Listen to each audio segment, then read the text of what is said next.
का आखिरी दौर चल रहा है। जी जी। इस समय क्या आपकी स्थिति है, मैदान में आप उतर चुके हैं? जी जी। क्या लगता है कि चुनाव निकल जाएगा? ये जो चुनाव है लोकसभा बांसगांव का, मैं प्रत्याशी हूँ, मैं श्रवण कुमार निराला हूँ और ये चुनाव श्रवण कुमार निराला ही जीतेंगे, क्योंकि श्रवण कुमार निराला के साथ गरीब जनता है। गरीब जनता वही जो वोट देती है, जो मतदाता है। इसलिए मैं जनता के आशीर्वाद के दम पे कह रहा हूँ, लोगों की ताकत के दम पे कह रहा हूँ कि चुनाव श्रवण कुमार निराला ही जीतेंगे। चुनाव हो गया बहुत हाईटेक जी। जो अपने जनता तक जितना जौन सा प्रत्याशी जितना जल्दी और जितना अपने मुद्दों को लेके पहुंच जाएगा, श्रवण कुमार निराला अपने लोगों के पास कैसे पहुंच रहे हैं? देखिए, जो सीजनल लोग हैं उनकी बात छोड़ दीजिए, जो बरसाती मेढक लोग हैं, चाहे वो सपा कांग्रेस का प्रत्याशी, चाहे भाजपा का प्रत्याशी, चाहे बसपा का प्रत्याशी, ये सब सीजनल हैं। जैसे आपको उदाहरण के तौर पे समझिएगा कि जैसे वो छात्र होते हैं, तो जो रेगुलर क्लास में जाने वाले छात्र होते हैं परीक्षा में घबराते नहीं हैं, बहुत भागते नहीं हैं। लेकिन जो सीजनल होते हैं, जो वो क्वेश्चन बैंक लेके पढ़ने लगते हैं, तो ये क्वेश्चन बैंक वाले लोग मेरे सामने हैं। मैं मूल विद्यार्थी हूँ और मैं जनता में हर दिन रहा हूँ, इसलिए मैं अपनी बात उनसे बहुत आगे जा कर के मैं अपनी बात जनता तक पहुंचा चुका हूं और मेरी बात अब जनता कर रही है, मेरा संदेश जनता लोगों तक पहुंचा रही है। इसलिए मैं लोगों के आशीर्वाद से, जनता के सहयोग से ये चुनाव लड़ रहा हूं और जनता के ही सहयोग से मैं ये चुनाव जीतूंगा। जो बड़ी पार्टियां अपने आप को कहती हैं इस बार जमानत नहीं बांसगांव लोकसभा में बचा पाएंगे। भाजपा तो कहती है कि 400 पार, तो उसमें जब 400 पार है तो ये बांसगांव के अब भाजपा 400 पार कर रही है। आप इसी से बात समझ लीजिए कितने लोकप्रिय है भाजपा, कि भाजपा का कैबिनेट मंत्री जनता के बीच में जाता है वोट मांगने और जनता दौड़ा के मार रही। संत कबीर नगर में हुआ ना, क्योंकि जनता वे करे, ये भैया सुना भाजपा वालों को, ये भैया सुना हमारे 15 लाख रुपये कहाँ बा, मोदी जी तो नहीं मिली है, अब तो वही के बहाना हमारे 15 लाख रुपया ले आवा, तब हमसे बात करा, और 2 करोड़ नौकरियां कहाँ बा। अब लोग पूछ रहे हैं ना, तो भाजपा की लोकप्रियता यही है कि उनके नेता जब जनता के बीच में जा रहे हैं तो पीटे जा रहे हैं। अभी जो बांसगांव लोकसभा में कई जगह कमलेश पासवान गया प्रचार करने ना, लोग माइक छीन ले रहे हैं, गालियां दे रहे हैं, मुंह पे गालियां दे रहे हैं। तो भाजपा जो 400 पार कर रही है, अब वो 40 के नीचे आएंगे कि और नीचे जाएंगे, इसकी कोई गारंटी नहीं है। बहुत ये जुमलों का जो पोल है ना, वो खुल चुका है। सिटिंग पार्टी तो कह रही है कि हमने जनता के लिए इतना काम कर दिया, एक राष्ट्रीय योजना जल धन जो है, जैसे जनता को भिखारी बनाए हैं, जनता को हक नहीं दिए, रोजगार दिया नहीं। जो नौजवान को जीने के लिए रोजगार, सम्मानजनक जीवन चाहिए, रोजगार दिया नहीं। और आप अनुदान की बात करते हैं, 5 किलो राशन क्यों, आप लोगों को जमीन दे दीजिए।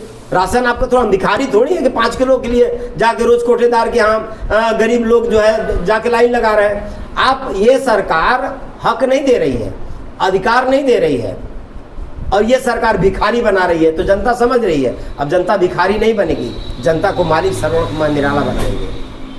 इस 15 साल के सिटिंग जो पिछले एमपी थे, जी जी, कमलेश पासवान जी, उनके कार्यकाल में आपको क्या ऐसा लगता है कि उनको और करना चाहिए? अरे उसका साथ में नहीं हो पाया। जो भाजपा का जो प्रत्याशी है उसकी स्थिति ये है कि एक तो कहीं जाके वो वोट नहीं मांग सकता, जाता ही नहीं है, और पूरा 15 साल में उसने अपनी प्रॉपर्टी बढ़ाई है। आप पहले चुनाव का उसका हलफनामा संपत्ति का देखिएगा और आज का देखिएगा, 100 गुना ज़्यादा आगे बढ़ गया है, अपना विकास खूब किया है, और सांसद बन के लोगों के मकानों पे कब्जा करता है, लोगों की ज़मीनों पर कब्जा करता है। अभी पैनेसिया गोरखपुर में एक हॉस्पिटल है, वहाँ कब्जा करने गया था, लोग दौड़ा करके गालियाँ दे रहे थे, मार रहे थे, जाति सूचक शब्द का प्रयोग करके लोग गाली दे रहे थे, अखबारों में छपा था ये बात। और नहीं तो अगले दिन उसने बयान दिया कि मैं तो दलित हूँ, मेरा FIR नहीं दर्ज हो रहा। तो जो आदमी खुद FIR अपना दर्ज नहीं करा पा रहा है, वो जनता की क्या बात करेगा। और अब दलित बन, जब वो मारा गया, जब उसको लोगों ने गालियाँ दिया, तब वो कह रहा हम दलित। लेकिन 15 सालों में वो सदन के अंदर एक भी बार खड़ा नहीं हुआ दलितों के मुद्दे पर, गरीबों के मुद्दे पर, या बांसगांव जनता के विकास के मुद्दे पर एक भी बार वो संसद में खड़ा होकर के बोला नहीं। आप बताइए, 15 साल से वो MP है, इसके पहले भी भाजपा के MP रहे, कांग्रेस के भी MP रहे। इस इलाके में एक भी मेडिकल कॉलेज नहीं, इस इलाके में एक भी इंजीनियरिंग कॉलेज नहीं, इस इलाके में एक भी कोई फैक्ट्री नहीं। यहीं ये सरदार नगर इसी लोकसभा में है ना, चौरी चौरा विधानसभा में एशिया की सबसे बड़ी शुगर मिल थी और उसकी अपना ट्रांबे लाइन था, वो बंद हो गया, लोग वहाँ भिखारी हो गए। मतलब आप 50,000 कर्मचारी थे, और उस शुगर मिल से लाखों लोग जिंदा रहते थे, उनका जीवन यापन चलता था। वो फैक्ट्री बंद हो गई, कभी आवाज़ उठाया इन मुद्दों पे जो जन जरूरत की मैं बात कर रहा हूँ। आप मेरे सामने, मैं भूखा हूँ और आप आके राष्ट्रीय मुद्दे की बात करिएगा। मुझे भैया रोटी चाहिए ना, सम्मानजनक जीवन चाहिए ना, मुझे बुखार है तो मुझे 2 रुपये का पैरासीटामॉल चाहिए ना। आप कहिएगा मुझे सरकार में ले आओ तो मैं हवाई जहाज़ से आपको एयर एम्बुलेंस से लेके जाऊँगा। तो गरीब आदमी तो दवा नहीं मिल पा रहा, और ये लोग हवाबाजी करते हैं। ये बार बार मंदिर का खौफ दिखाएंगे, ये बार बार पाकिस्तान का खौफ दिखाएंगे। बात करो गांव की सड़क का तो बात करने लगेंगे पाकिस्तान का। यही भाजपा वाले हैं ना। तो जनता अब इनको दौड़ा रही गांव में, अब इनके बस का कुछ नहीं है। अगर जो जीत के आते हैं आप जी, तो संसद में किन किन विषयों पे बांसगांव के विकास के लिए आप काम के लिए जो मेरा पहला प्राथमिक मुद्दा है, हर गरीब, भूमिहीन, दलित, पिछड़े, कमजोरों को प्रति परिवार में 1 एकड़ जमीन दिलाऊंगा।